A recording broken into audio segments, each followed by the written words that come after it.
Bonjour à tous, aujourd'hui je m'adresse à ceux d'entre vous qui n'ont pas encore créé leur petit potager mais qui aimeraient bien se lancer.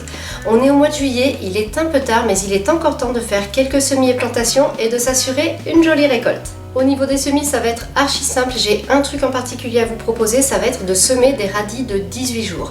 Ce sont des radis qui sont prêts à être récoltés, qui arrivent à maturité en 3 semaines, comme leur nom l'indique. Donc ça c'est le truc archi simple à cultiver. Tout ce qu'il faut c'est être assez régulier dans les arrosages afin de ne pas avoir de problème de radis qui a un goût piquant. J'ai fait une vidéo sur le semis des radis, vous la retrouverez en barre d'infos, mais très rapidement pour vous éclairer, vous pouvez les cultiver dans une jardinière de 15 cm de profondeur. Vous allez mettre une petite couche de drainage, un bon terreau pour plantes potagères avec un petit peu de sable pour le drainage et éventuellement vous pouvez ajouter de l'amendement si vous comptez faire tourner un petit peu les récoltes et en semer après la première récolte.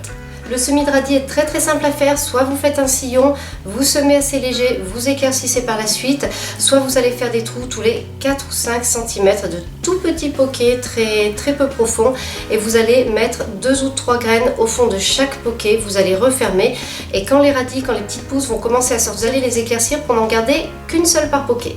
Ensuite, on passe aux plantations. Alors, vous y prenez un petit peu tard, mais il y a quelque chose de magique. On trouve en jardinerie des plants qui sont bien développés, voire prêts à mûrir. J'ai trouvé notamment des plants de tomates cerises avec de superbes grappes, dont certains fruits étaient quasiment mûrs. Donc, si vous achetez ça, vous êtes vraiment assuré d'avoir une récolte. J'ai vu aussi des aubergines, des poivrons, donc des plants qui sont très avancés avec des fleurs en fait et qui auront le temps de mûrir d'ici la fin de la belle saison. Si vous trouvez des plants de courgettes bien développés aussi, ça vaut le coup d'en acheter.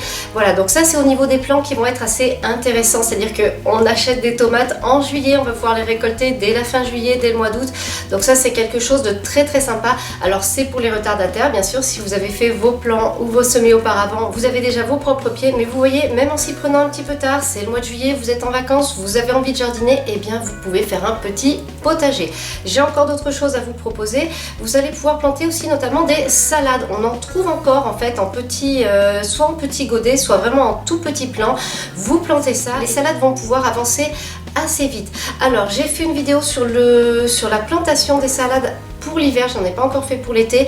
Simplement vous pouvez suivre cette vidéo pour savoir à quelle profondeur, quelle taille de pot il faut. Et tout ce que je vous dis par rapport à la vidéo sur les salades en hiver, c'est que au lieu de mettre un terreau pour plantes potagères avec du sable, utilisez tout simplement un bon terreau pour plantes potagères. La salade aime bien la fraîcheur à la belle saison. Vous allez aussi pouvoir planter des choux. Moi j'ai choisi des choux calés que j'ai plantés il y a quelques jours, il y a 4-5 jours seulement, et je vais pouvoir les récolter jusqu'au mois de novembre. Quoi qu'il en soit, pour ces plants qui sont déjà bien avancés, pas besoin de trop vous prendre la tête sur la dimension du pot.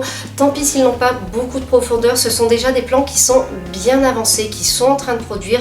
Donc si vous voulez les rempoter, un contenant un peu plus grand qui vous permettra de mieux gérer les arrosages sera parfait. Mais vraiment, ne vous embêtez pas trop avec les histoires de dimension du pot. Autre chose que vous pouvez encore planter pour vous faire un petit potager, ça va être des aromatiques, et notamment les aromatiques vivaces, celles qu'on va conserver plusieurs années de suite. Je pense par exemple au thym, au romarin, à l'estragon, la menthe, la sauge. Vous n'aurez pas forcément une récolte extraordinaire, pas aussi belle en tout cas que si vous les aviez rempotées quelques mois plus tôt. Cependant, vous aurez quand même un petit peu à récolter, et comme ce sont des plantes que vous allez conserver pour les faire pousser l'année suivante, elles seront déjà bien implantées, et là par contre l'an prochain, elles devraient bien donner. J'espère vous avoir montré qu'on peut encore en juillet se créer un petit potager. Alors bien sûr, ce n'est pas aussi complet que quand on s'y prend plus tôt, mais si vous avez envie de vous lancer, sincèrement, ne vous privez pas. Faites-vous plaisir, procurez-vous des petites choses comme ça qui poussent vite ou alors qui sont déjà prêtes quasiment à être récoltées. Vous pouvez les installer, les semer, les rempoter et avoir déjà une petite récolte, voire une belle récolte pour les plants qui sont déjà préparés. Cette vidéo est maintenant terminée, j'espère qu'elle vous a plu. Si vous avez des remarques, des questions, n'hésitez pas à les poster en commentaire. Merci et à bientôt pour une nouvelle vidéo.